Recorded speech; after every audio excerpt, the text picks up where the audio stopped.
My girl best friend spilled wine on my bride's wedding dress. Now she demands that I cut her out forever, so we can be together. Abby and I met through a mutual friend during a pub quiz at university. I was quite attracted to her and actually told her so at the end of the evening, but she told me she had a boyfriend, even though she was flattered.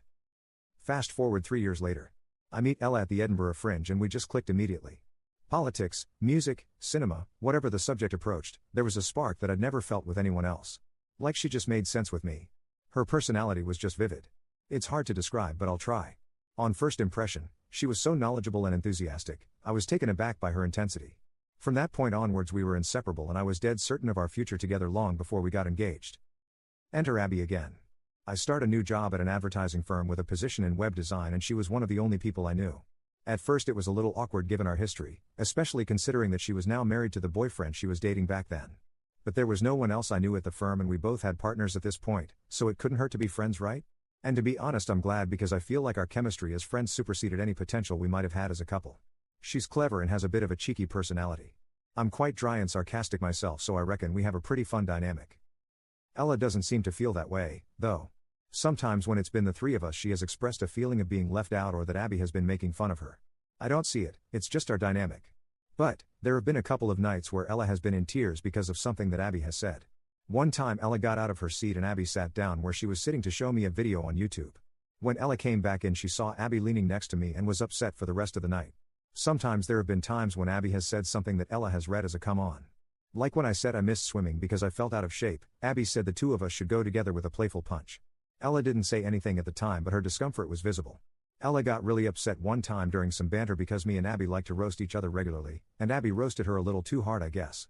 We were throwing insults at each other and the subject went to Ella and Ella mentioned that she had webbed feet. Since then Abby's called her leapfrog. Things really came to a head though at our wedding and I think the stress of it really got to Ella. During the reception Abby bumped into her and red wine spilled all over her dress. She was bawling the entire evening. We're now on our honeymoon and Ella has said she hopes for a fresh start but she feels like Abby might have spilled her wine on purpose. She's suggesting that I cut ties with her and if I'm honest I'm not so sure I want to. Where do I go from here? Has anyone else been in a similar situation? Update 1.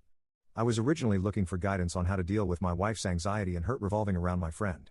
I realize now that I have been completely inconsiderate of Ella's feelings and how she feels, and was alerted to the possibility that Abby is doing this just to be a little torag. I sat down with Ella and we had an in-depth conversation about the wedding incident. I got her to describe the event step by step in her own words. I was leaving the lobby into the dining venue and Abby was a little tipsy at this point and already stumbling from the bar. She was initially walking slower but seemed to speed up when she saw me. We collided into each other and she pulled an ashamed face and made a joke about me looking like Rosamund Pike in Gone Girl before scurrying away. She seemed embarrassed in the moment but she didn't apologize to me. Whenever I'm in her vicinity, there will be weird behavior or uncomfortable comments and I don't want to continue being in a situation where my husband brings someone into my home, who resents me simply for existing. That was a real gut punch to me. For me, I always felt like it was just insecurity about me fancying Abby for 10 minutes yonks ago but Ella is really torn up about this. She said that the honeymoon has been miserable because the memory has been swirling around in her mind and she feels like I'm going to downplay or dismiss it. No one should feel like they can't just be themselves, especially not at home. I didn't realize what a turd head I'd been and I apologized profusely to Ella and decided to phone up Abby to confront her about the wedding incident. So I did and it didn't go well. Basically I told her that Ella was really hurt by the wedding dress incident, that she had been hurt by her behavior for a long time and that if she can't bring herself to apologize to Ella's face at least she should pay towards getting the stain removed. Then, if she couldn't bring herself to even do that then our friendship had to stop. To say that Abby was taken aback would be an understatement. She was completely blindsided, asking what was wrong with their interactions that made me want to go to such extremes. I mentioned the leapfrog comment and she went but even you call her that, stating that Ella called her Garfield cause of her weight and bright orange hair. When I mentioned that she ran towards Ella and didn't apologize for spilling wine on her, she got really upset and started shouting that she wasn't running at her to hurl wine at her dress, she was running from her because she didn't want to talk at that moment because she feels like Ella hates her and she doesn't know how to go about it. She started pointing out times when Ella had been funny towards her. Ella asked me if things were okay from the other room and Abby demanded if this was set up and when I tried to explain myself, she hung up. Her husband, Rob, even phoned me, insisting that he would pay for the damage if it is less stressful for me. I told him that I appreciated that, but I needed to know where Abby stood regarding what I just said. Rob told me that Abby makes jokes whenever she's anxious or uncomfortable and that they've wrote about it in the past. He thinks the wedding dress incident is a major issue so him and Abby will pay towards dry cleaning, whilst a condolences hamper is sent to Ella. Ella was relieved that Rob was so understanding, but she wasn't thrilled about Abby's reaction.